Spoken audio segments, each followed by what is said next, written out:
Hi folks, welcome back to B Mills Farm.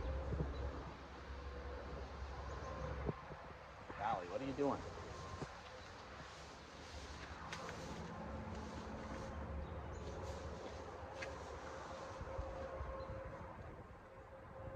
Just gonna lay in it probably. So these round bales are pretty low quality, lower than I was hoping for. They're just super stemmy. It was obviously cut way too late because the thing's just packed full of seeds. Everything's got a seed head on it. It's just really stemmy, and so they the past couple days they haven't really been eating it. I put some square bales back out for them, and they just ran to the square bales, and they'd come over to this and pick at it a little bit, but apparently they're not too fond of it. So I dumped it out of the water trough so that, because they got to the side that was facing up, they got through all the outside. So I dumped it out so that they could get back to the outside again, because the inside's where it gets real stemmy. And it's super tightly wound, which is nice. You get a lot for your money, but if it's not high quality, I guess it doesn't matter.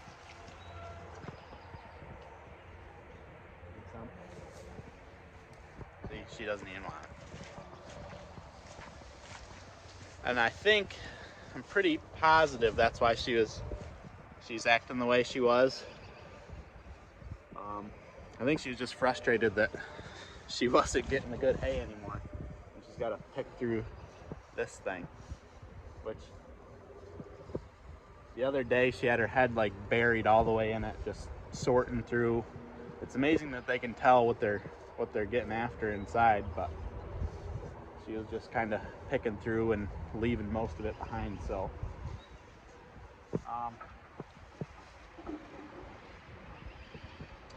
the good thing about these bales, I guess, is that whatever waste they leave, which is going to be quite a bit, won't really be waste. It'll help dry up all this mess in here. When it's raining like it is today, it's going to be muddy no matter what, but days where the sun comes out, it should dry up quick, which will be nice. So I'll probably drop another one of those in here this weekend, and yeah, just they'll eat what they'll eat off of it, and the rest will just kind of be organic material to help dry up the ground. So where I'm located, I'm pretty much like at water level. The basement of my house is actually below the water line. So we are in a very wet area, needless to say. You can see this is my yard, just standing water everywhere.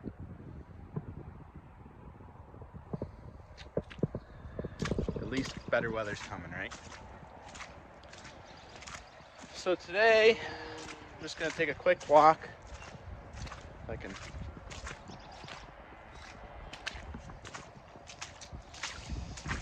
This, what I'm splashing through right now, when I get the fence all in here, this side of where the pigs used to be, the right side of the corral, I'm kind of thinking about adding onto the building that direction, adding more corral, just so there's more room in the future when there's calves and, you know, possibly a bull or whatever. So this here that I'm standing in, this absolute nightmare, is going to be pretty much sacrifice area. It's where the animals are going to come in and out up to the pasture down to the corral, whatever. This is going to be a permanent nightmare, I guess, unless I can find a better solution. Here we got some, I think that's called woodland crocus or something like that. First sign of life. More water.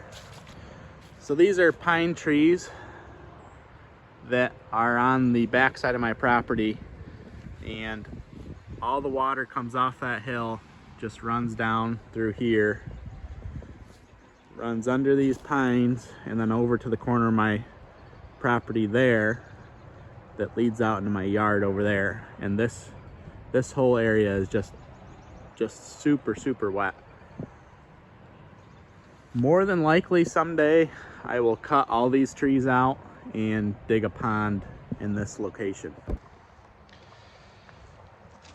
This is where all the water runs to, and instead of trying to fight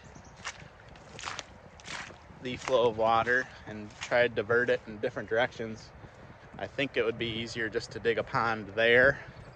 And I mean, it's out of the way and on the edge of my property, so it would kind of be a nice spot for a pond anyways. And I could pull water from that for the cows. But I'll show you right here. This is really flowing today.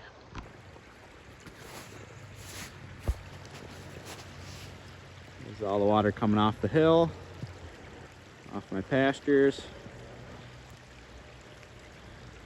Cutting down here.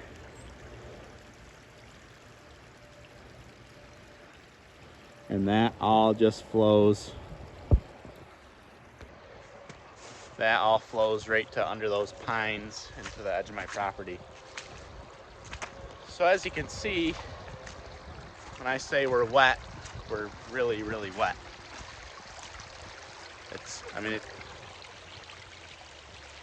sure you can hear that. Sounds like I'm standing in a stream, but really I'm just walking in my yard.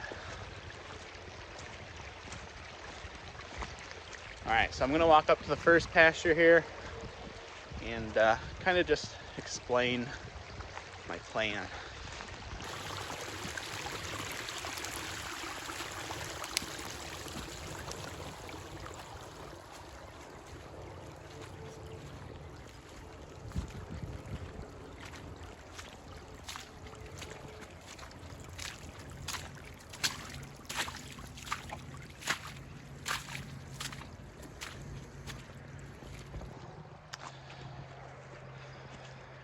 I probably should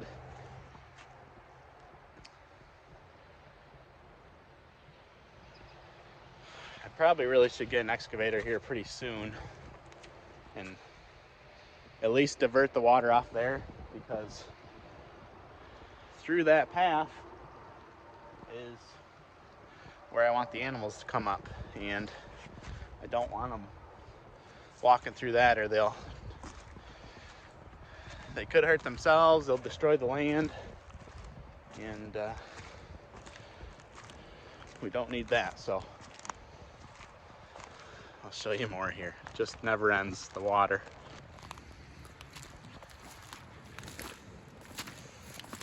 Nice green grass, standing water.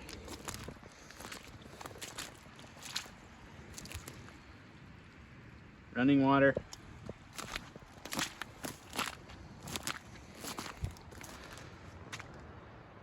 So this is what will be soon my first pasture. It's raining out right now, so hopefully the video won't be too cloudy. But yeah, this is it. So you can see where the trees kind of start there. That's the edge. And you could just kind of follow the trees all the way around. So this is going to be, I've really been listening a lot about, the whole idea when I started pretty much was try to do this as regeneratively as possible. And it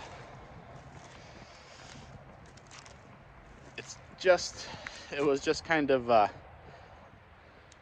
don't know. I started, like with the pigs, I started them under the apple trees, and they were out in pasture, I guess, kind of. And so that's how I started. That's how I want to do stuff, and I still do. But reality sets in, and I work more than full time at my regular job, and you know, kind of doing things the easy way and having animals penned up or in small quarters or near the house is just kind of how things fall for ease of chores and all that stuff. So I just got to get out of that mindset and pursue what I wanted to do, which is turn this field into a regenerative pasture. So the idea is put a hot perimeter around the entire thing, and then use poly rope to divide it off into sections that they can graze, and just keep them moving and try to convert this. This is all the dark stuff you see here, that's all goldenrod. Over here is real thick with it. That's all goldenrod. So it's going to take a while to make this a productive field, but the best way to make it productive is to put ruminant animals on here. So as you can see, there is some grass underneath, but it just gets overtaken. So I really gotta be on time getting the animals up here before the goldenrod just takes off. But there's some orchard grass and all sorts of good forage coming up through here. But yeah, the best way to convert all this is going to be with cows. Up here, let's see, that goes up another step, and then I have another pasture up there. That one is much worse. That is super, super thick with just covered in bushes and briars and all sorts of nasty stuff. This here, you got some random stuff popping up, but that can all either be shade or gotten rid of. So yeah, I'm pretty excited. I wanted to do down by my house, I wanted to have that all fenced off first, but the people that are coming to fence it use a skid steer to pound the posts in, and I'm kind of hesitant to have them do it anytime soon because it's just so stinking wet down there. They're just going to make an absolute mess. And once dirt's exposed and the sun's in the sky, you're just burning your ground, and it takes forever to recoup from that. So it's possible that I might just fence this off first, get this rolling, a little further into the summer, fence down there, but things change every day. The deer like it up here. So I'm not really sure how big this particular field is. I'm guessing,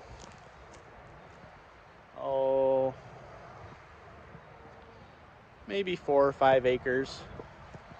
I should be able to divide it up, and if I move the animals daily, once it really starts growing up here, they're smaller animals, especially now that they're all calves except for Dolly. So if I keep them moving, hopefully, there's not going to be a lot of forage anyway, so it's just not going to be very productive. But I'd like to move them every day, and I will probably also bale graze this up here, like those bales I was talking about, just full of seeds. If you roll those out and have the cows just literally set the bale down and roll it length just as long as it'll go until it's all the way unrolled. And the cows eat along it, spread their manure. The seeds from the bale are getting pounded into the ground, and any litter that's left back is just more organic material. So it's going to be a learning curve, but I'm excited about it, and we're going to make it happen. Another thing that would help with the water is, I think it was Joel Salatin that said this, but I think it's pretty much common knowledge to the people that are into this type of stuff. Every percent of organic material you add to an acre, every percent will hold 20,000 more gallons of water per acre. So with ditches, a pond, and regenerating the land, growing the organic material, if I could get all of my acreage 8% higher, which will take quite a while, but if I could get that up 1% in organic material, that's 20,000 gallons per acre more water that my land will hold. So that's pretty encouraging, and that's a cool goal to try to achieve. Just try to do things the natural way, you know. Back long time ago, everything was grazed. There was no fencing, all that, just the way God intended. So that's kind of the way we're trying to do it now, except got to have some sort of fencing because animals are expensive, and these days you have to buy them. So anyways, little pre-pasture walk. Hopefully it wasn't too boring for you guys. I appreciate all the support. If you guys would go to it's not done yet, but if you want to just go check out my website, it's bmillsfarm.com. bmillsfarm.com. I'm going to be putting all my stuff on there. I am currently working on getting the t-shirts set up so that I can accept payments on there. I am not very good with computer stuff, so it's taking me a while, unfortunately, but every day I get a little closer. So I appreciate all the support. Until next time, keep farming. We'll see you later.